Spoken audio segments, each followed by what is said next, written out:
Someone in my community recently asked me about a blood sugar supplement that they saw online. It was promoted by an international best-selling author, and she wanted to know my opinion on it. And when I looked it up, I completely understood the appeal. Five-star reviews, science-backed badge, a list. It looked sleek. And so when I first saw it, all I saw were the labels. And I was like, okay, let's get behind the marketing. Let's see what the motor is. What's in this supplement? Because that's what I research when I'm researching in PubMed. We're not doing brand names. We're looking at herbs. And when I looked at the list, I was super surprised because it's not that there isn't any research on it, but I could have thought of 5 to 10 things that had more evidence than this. And so sometimes it's not what's being said, it's what's not being said, or it's what we're not comparing it to.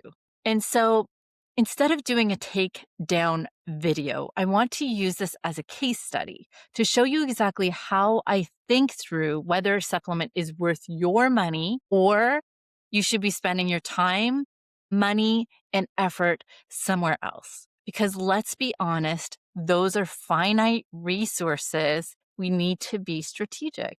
And so what I want you to think about it is like we're going to the horse race and we have to bet on a horse. So when we have all the options in front of us and we know the depth of the research of all of them, that's when we can best bet on the best, fastest horse. If we haven't met before, I'm Dr. Melanie Deschâtelet, a naturopathic doctor in British Columbia, Canada.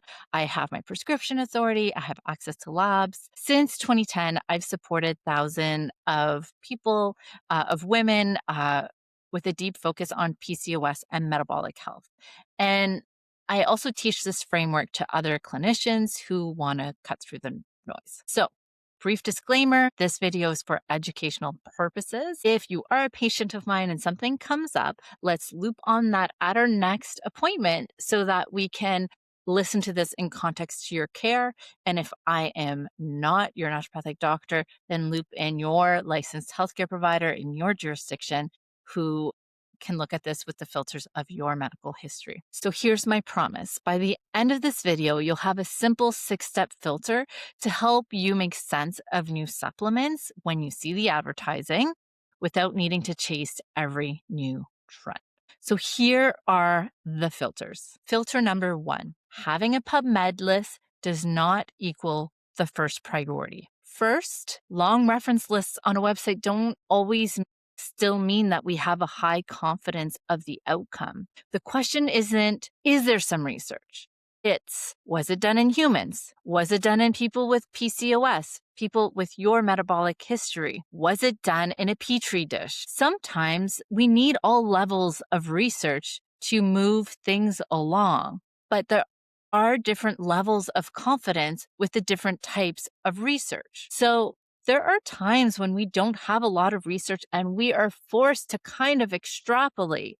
And it isn't always wrong, but sometimes it is wrong when later we do bigger studies. And it's not ideal, especially if we have other options that have been tested in people with PCOS specifically, in humans with measured hard outcomes. What I mean is outcomes like, do they get less diabetes? Do they have less insulin resistance? Those are hard outcomes, not outcomes like, did it impact this one meal in this very tightly controlled study? Filter number 2, supplements have different mechanisms. Some are blocking versus some are helping you use it better. So not all glucose improvements are equal. Some strategies block the absorption, while others improve how your body actually uses glucose. Those might look similar on a glucose monitor, but they can lead to a different physiology long term.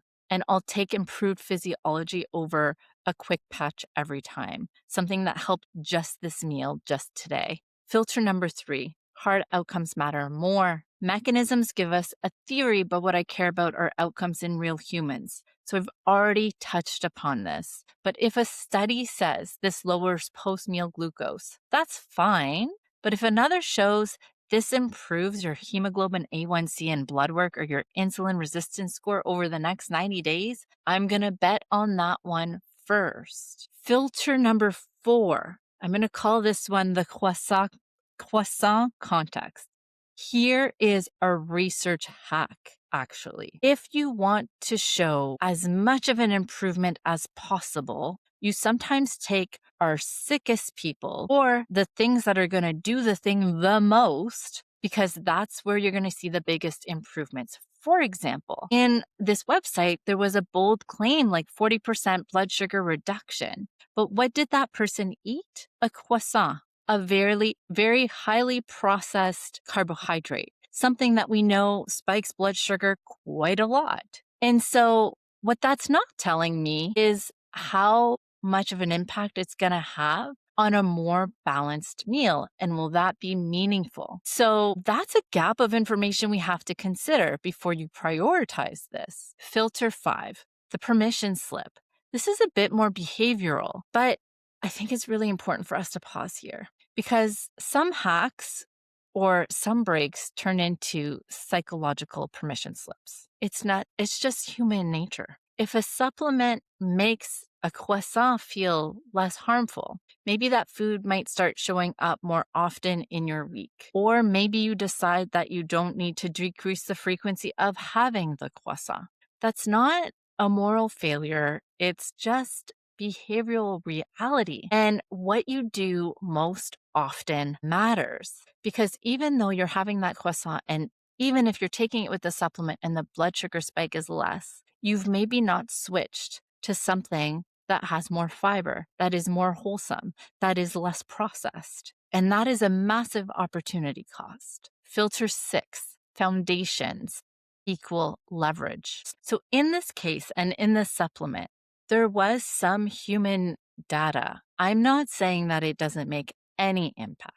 I'm just saying in all of the things you could choose, it would not make my 5 to 10 top things to do. And at some point, you have to make decisions. So there might be a time and a place to think about it, but certainly not first. And that's the sparkly object distraction. That's the lost cost opportunity to make something that's more meaningful. Like, for example, around 80% of Canadians aren't meeting their fiber goals. That one shift alone impacts blood sugar, insulin, inflammation, cardiovascular risk. Most people with PCOS don't need more novel information or more complex protocols.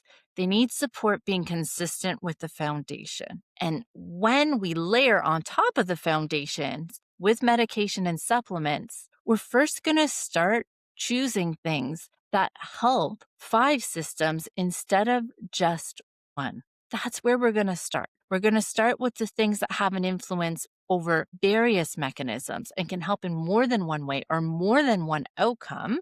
We're going to start with the one that has more human-based studies. This isn't about deciding whether something is good or bad. It's something about sequence. When you only have so much time, money, and energy, the smarter question isn't, could this supplement? Tell me your opinion on this supplement. Could this supplement help? It's, is this where I place my first bet?